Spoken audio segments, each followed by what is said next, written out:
Star उत्सव पर देखिए आपके चहीते शोज अब से डीडी फ्री डिश पर। तो मैं अभी इसी समय गांव छोड़कर जाना होगा।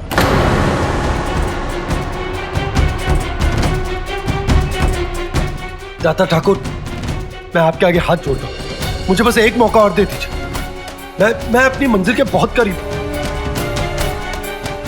प्रीति भाभी, मिंटी और बाकी के सब लोगों को जो गायब हुए थे उनको मैं ढूंढ निकालूंगा। बस एक मौका, उन लोगों को लिए बिना नहीं जा सकता मैं। अब तुम्हें और दाता ठाकुर,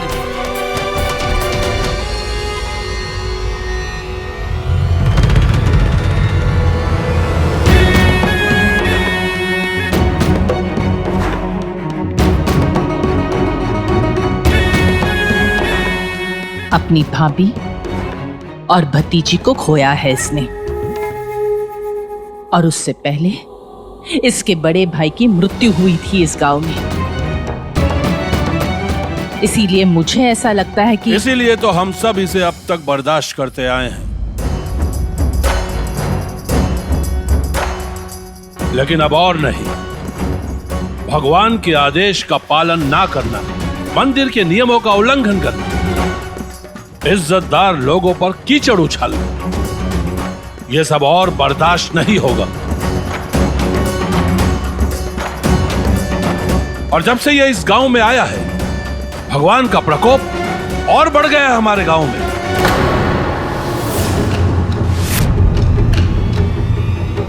जब इसे हमारे भगवान की, हमारे मंदिर की, हमारे श्रद्धा, हमारे विश्वास, हमारी आस्था की चिंता नहीं है, तो हम इसकी चिंता क्यों करें?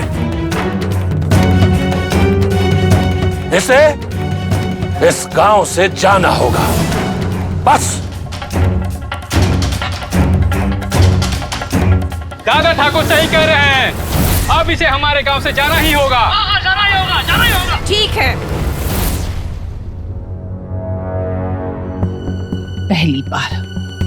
पहली बार मैं दाता ठाकुर की बात से सहमत हूं कि शंभू बाबा पर आरोप लगाने का हक किसी को भी नहीं है।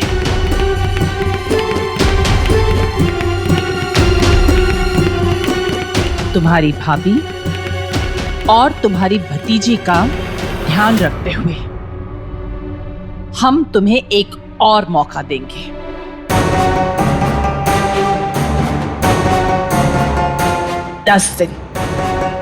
सिर्फ 10 दिन तुम्हें दिए जाते हैं। इन 10 दिनों में तुम्हें अपनी भाभी और भतीजी को खोज निकालना है और अपने भाई के हत्यारे को भी ढूंढना है तुम्हें।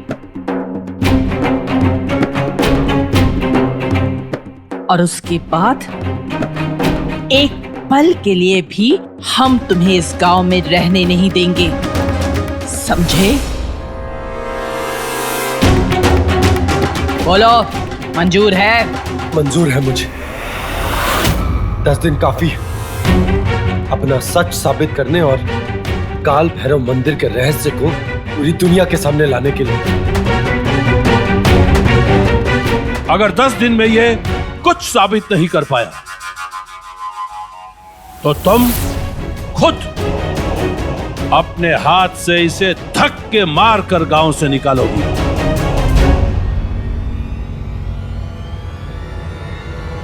बोलो, है मंजूर? मंजूर है।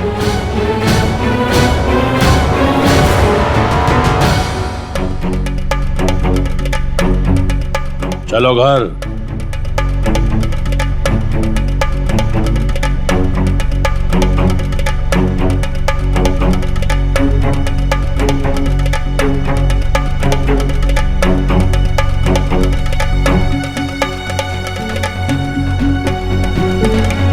राहुल, मुझे माफ कर दो। वो धुएं और गोली वाली बात मुझे सबके सामने नहीं करनी चाहिए थी। कोई बात नहीं गौरी, इसमें तुम्हारी कोई गलती नहीं।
राहुल,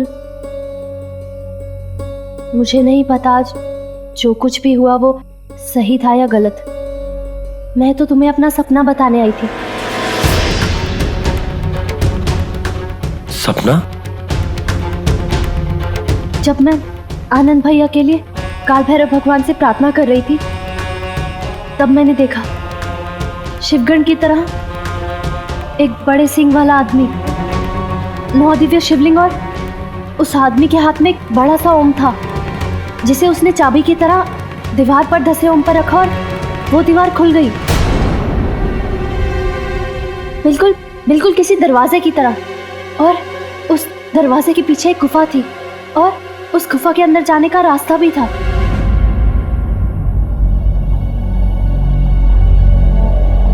गौरी, इन सब बातों को सोचकर तुम परेशान मत हो। अभी तुम्हारे माँ बाबूजी आनंद को लेकर बहुत परेशान हैं। उन्हें तुम्हारी जरूरत है। रात भी काफी हो गई है, तुम्हें घर जाना चाहिए, ठीक है?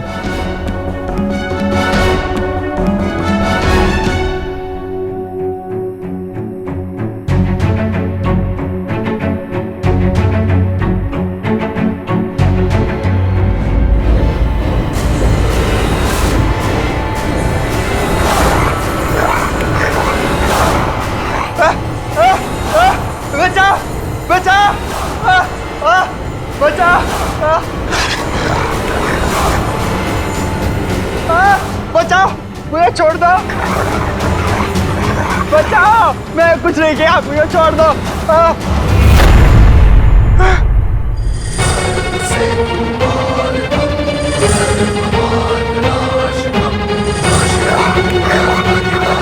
मुझे छोड़ दो, मैंने कुछ नहीं किया।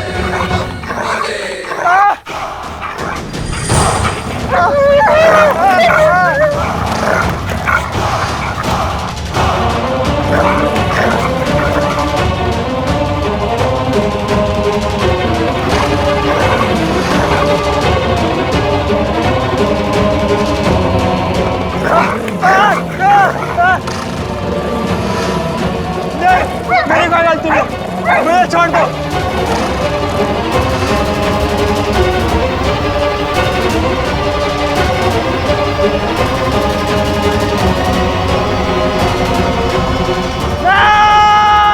अरे भैया!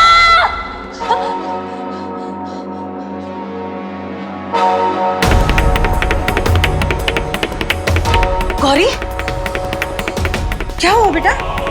हाँ? तुमने फिर से कोई सपना देखा बेटा? वो सामने शिवलिंग घूम रहे हैं। क्या? गौरी बेटा, यहाँ कोई शिवलिंग नहीं है। है बाबूजी, वो सामने देखिए।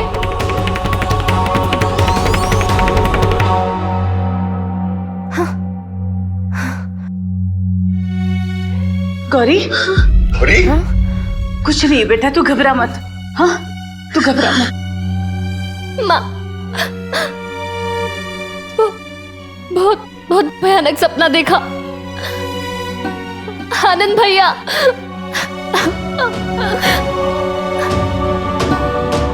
बेटिया घबरा मत, तेरा भाई भगवान की शरण में क्या है, वो उसे कुछ नहीं होने देंगे।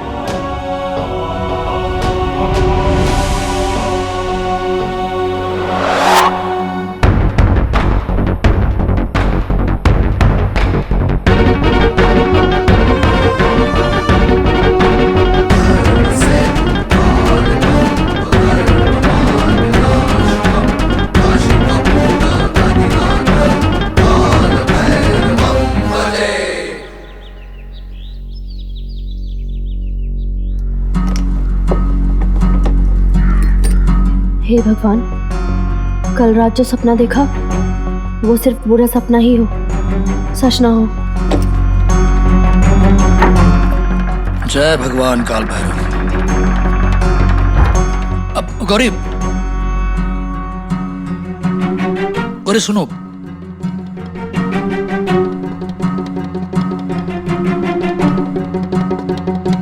देखो, जाने अनजाने में मैंने अगर तुमसे कोई दिल दुखाने वाली बात कर दी हो या फिर कुछ गलत कर दिया हो तो मुझे माफ कर देना।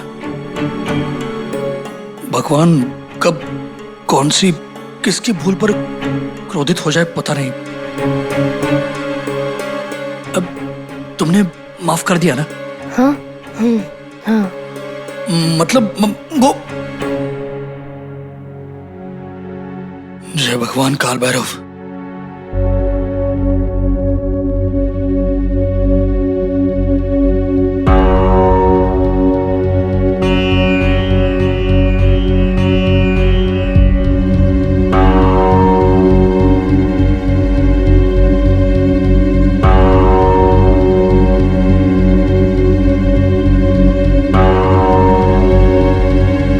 हे भगवान, सब ठीक है, कुछ नहीं हुआ। आप बहुत दयालु हो भगवान। अब बस इसी तरह अपनी दया हम पर बनाए रखना।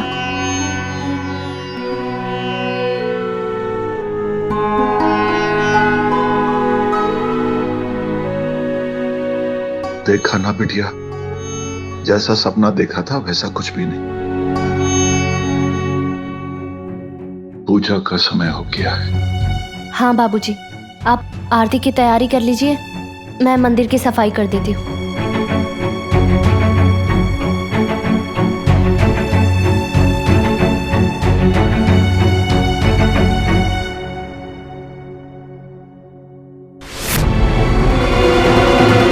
हे भगवान, ये क्या है? अरे हटो!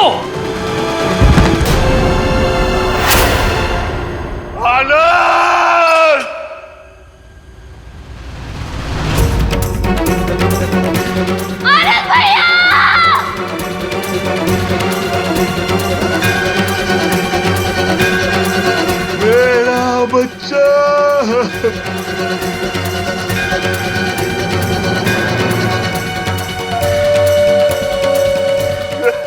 बच्चा,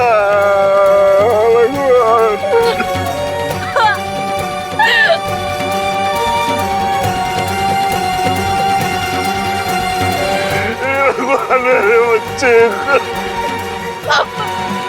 बाबूजी, बाबूजी, आनंद भैया।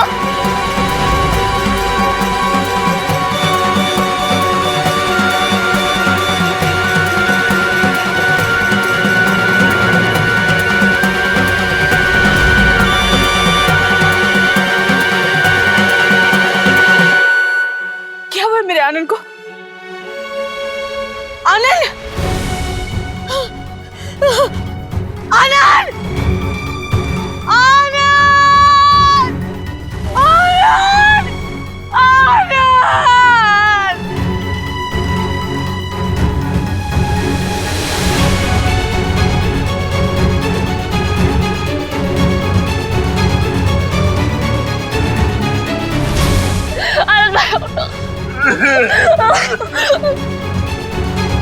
आनंद, आँख खोल बेटा।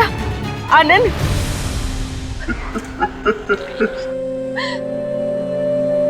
सबकी रक्षा की विनती की थी आपसे,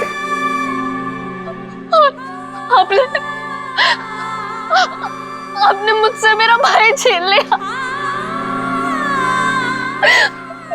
मेरे बूढ़े माँ बाप पर भी दया नहीं आई आपको। क्या किया भगवान? आनंद मेरे बच्चे, आंखें खोलो बेटा।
पुजारी जी, हम आपका दुख समझते हैं, लेकिन होनी को कौन टाल सकता है।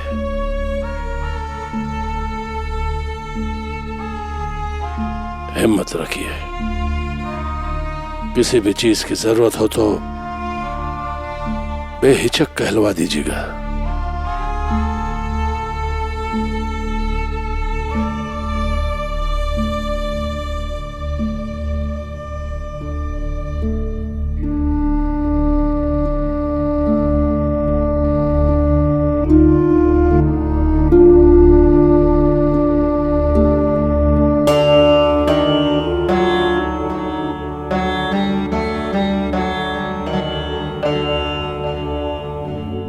आनंद के साथ जो कुछ भी हुआ उसका जिम्मेदार मैं हूं। मुझे उसे वो केमिकल की गोलियां नहीं देनी चाहिए थी। ना वो पीला धुआं उड़ता और ना सबको इस बारे में पता चलता। मेरी एक गलती की वजह से दुश्मन सतर्क हो गया और उसने आनंद को उन गोलियों के साथ पकड़ लिया होगा और उसको। राहुल, तुम खुद को क्यों दोष दे रहे हो?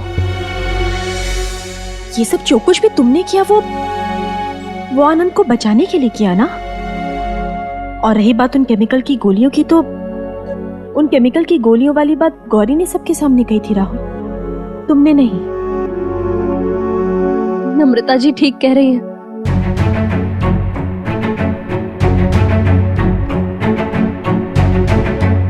आनंद भैया की मौत की जिम्मेदार मैं ही हूं। राहुल, तुम्हारी बात पर अब मुझे भी विश्वास होने लगा है। ये सब जो कुछ भी हो रहा है, ये सब काम किसी इंसान का ही है।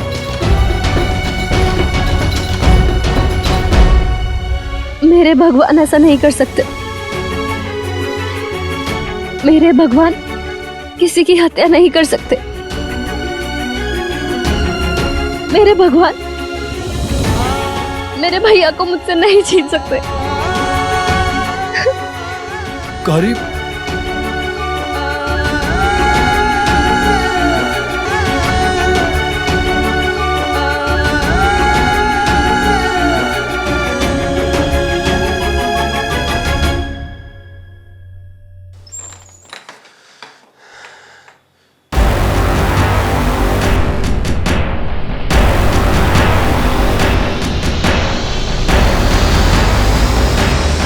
कौन हो तुम और मेरे घर में क्या कर रहे हो?